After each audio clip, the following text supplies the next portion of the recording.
Modern classics have a bit of a bad reputation, not classic enough for some and still too old for others. And this is a shame, because this category has some of my all-time favorite books. But they have more going on for them.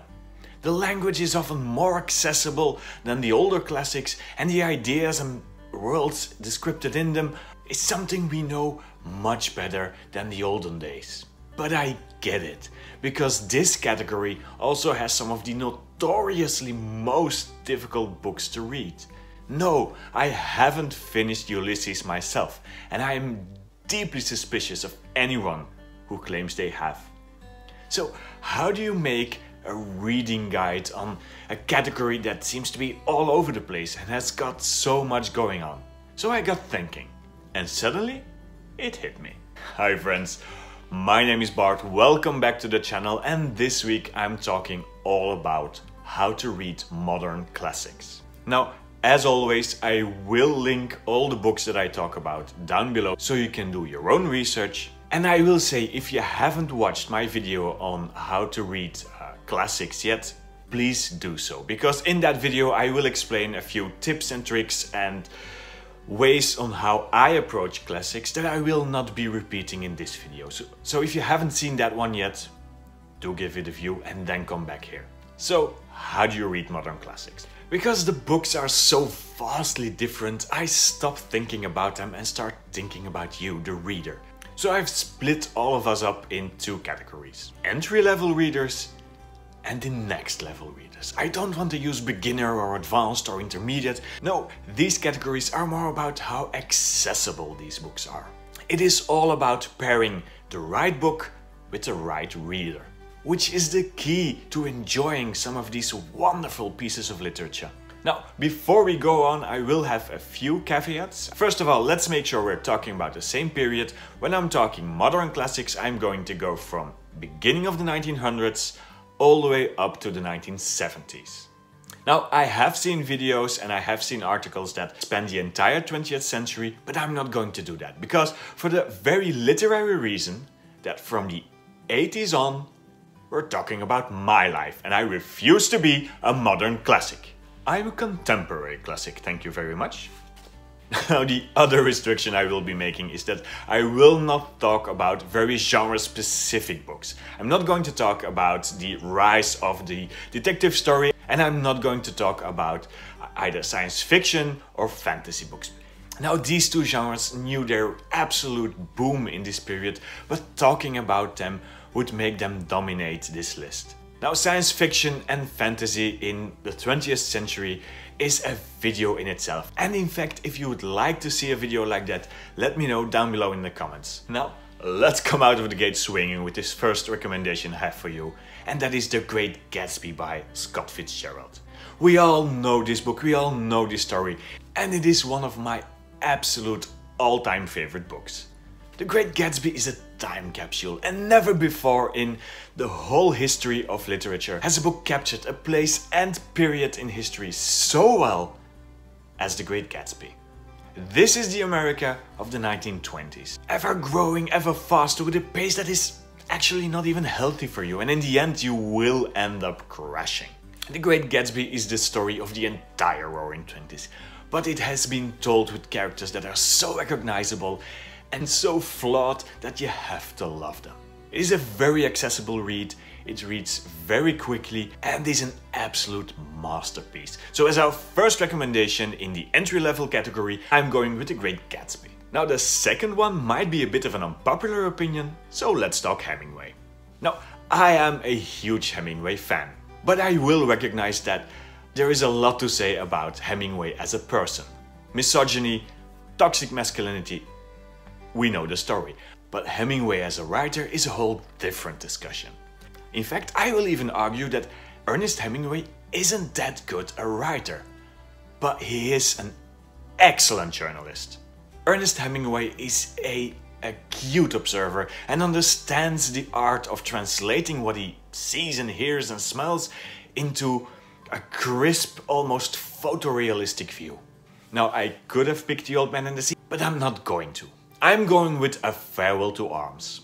A Farewell to Arms has a lot going for it. Now, even while being fiction, it is a semi-autobiography.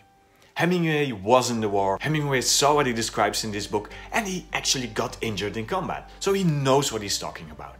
A Farewell to Arms is indeed a story about war and a critique against war. But it is more than that. It is also a love story. And knowing that it is a semi-autobiography, it makes you wonder.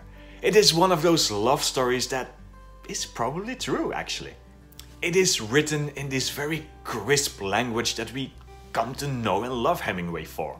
He doesn't use embellishments or flowery language or excessive lyricism. He just describes what he observes, and he does it so well. So if there has to be a book about the war on this list, and there has to be a romance novel, then why not combine the two and go for A Farewell to Arms by Ernest Hemingway? And since we are talking about unpopular opinions, why not tackle another one? Why not talk about Lolita by Nabokov? Yes, it's that book.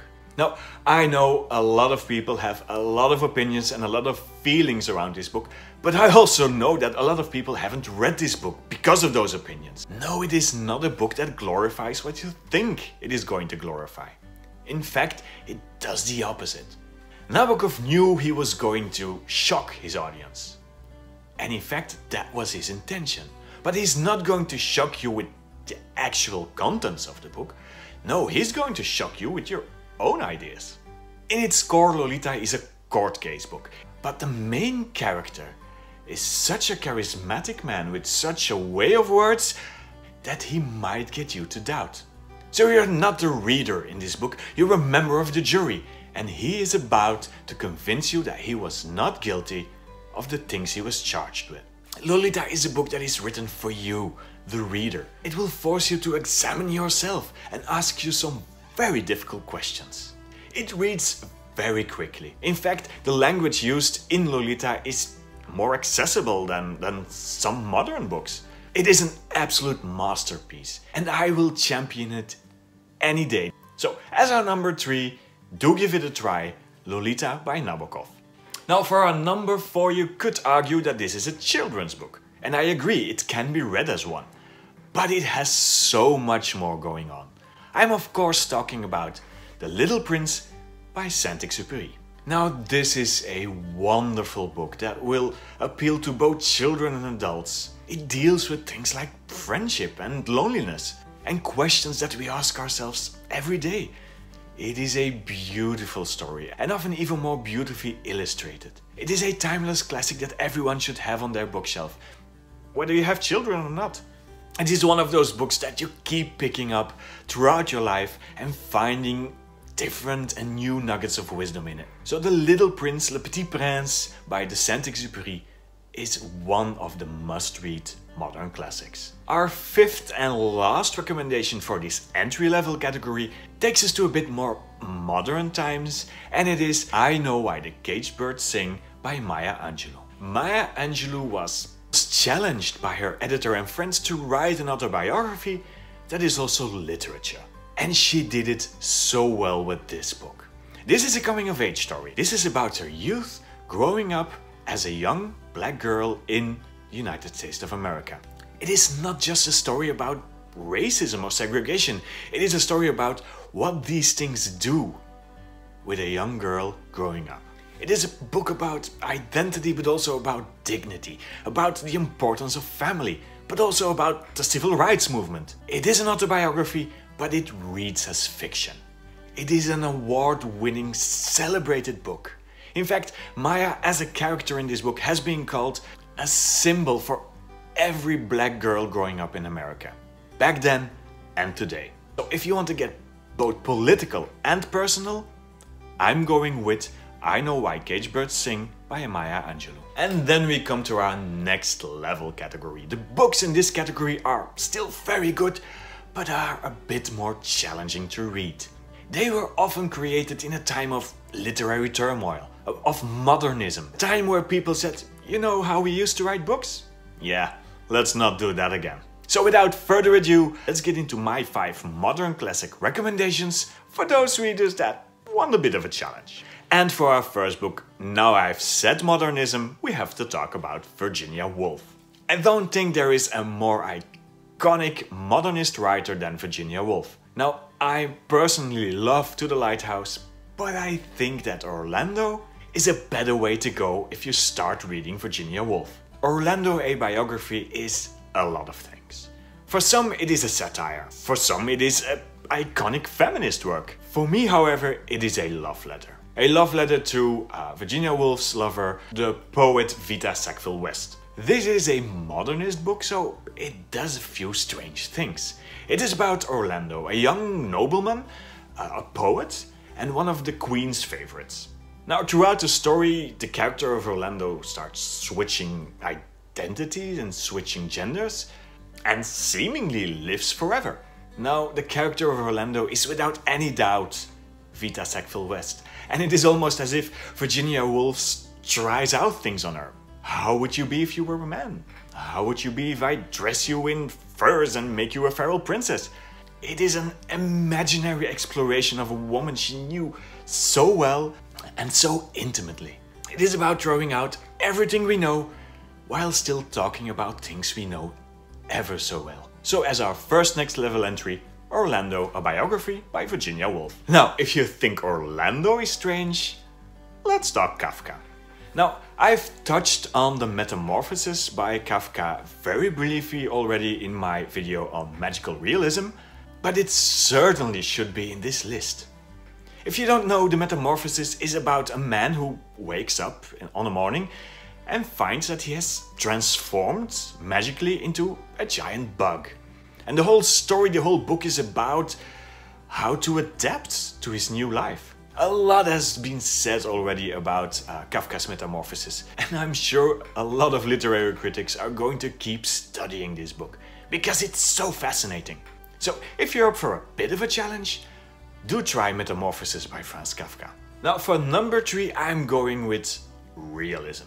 I'm going with Stoner by John Williams. And Stoner is a bit of a strange one. Stoner is about the life and death of the main character William Stoner. It starts with being born on a farm, growing up, going to university, he's going to study English literature and ends up working as a professor. He gets married, it's not a particularly happy marriage, gets a daughter, tries to write a book, and in the end he dies. The strange thing about Stoner is that it doesn't know these vibrant highs and lows. It is a book about life as we all know it. It is a book about one character, the main character, William Stoner. And he's all but a hero. He's actually very grey and normal and even a bit boring at moments. But he's also a man with passions and hopes and fears and a capability to love. It is an excellent character study and is actually often called the perfect novel. Do give it a try, because Stoner is actually, strangely, a very appealing book. So number 3, out of the 60s, Stoner by John Williams. Now for number 4, I'm going with Letters to a Young Poet by Rainer Maria Rilke.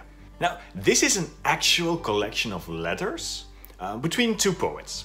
Franz Kappes, a young military officer in the military academy, wants to be a poet, and he writes to his old friend Rainer Maria Rilke, "Can you give me some criticism on my attempts at poetry?" And Rilke replies. And the two start a conversation in these letters, not just about poetry and criticism, but about life itself. In fact, the advice that Rilke gives his young friend on how to become a poet is far more than that. It is advice for life itself. And because of that, it is a book, it is a collection of letters that actually any young person should read. It is an ideal book to get into poetry without actually reading poetry. There is almost a strange satisfaction that you get as a reader from reading this very personal conversation between two men. So a bit of a curveball perhaps, but do give it a try, because Letters to a Young Poet by Rainer Maria Rilke is an absolute hidden gem.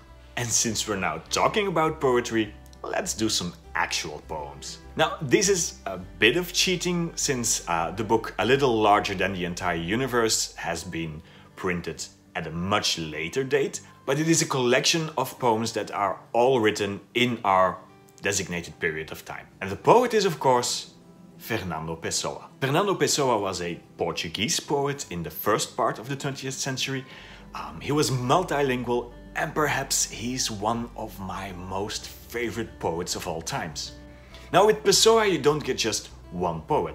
No, he created for himself a number of different alter egos, all with their own styles and topics, and actually published poems under their names. Now, Pessoa is sometimes described as the greatest 20th century writer you have never heard of, and sadly enough, that's true. His name and work have fallen into obscurity, and it is often difficult to start reading Pessoa because there's not all that much available. So that's why I'm going with a little larger than the entire universe. It is a selection of poems written by all of his alter egos that actually show off the literary genius that he is. Pessoa is one of those writers that believes that the best literature comes from experiencing your own pain, and he does it so well. These are not poems that you read on a sunny day with puppies frolicking around. No, these are the poems for a gloomy, dark Monday. But in their pain there lies beauty. So if you ask me for a modern classic poetry recommendation, then I will always go with Fernando Pessoa. And now I want to hear from you. What is your absolute most favorite modern classic? Have you read any of these books? Or are you going to? Let me know down below in the comments and we'll talk some more. Or if you're not sure about classics and you want some more contemporary recommendations, you can always watch here. That was it for me for this week. Hope you enjoyed this video, and if you did, do give us a like and a subscribe. Thank you for watching.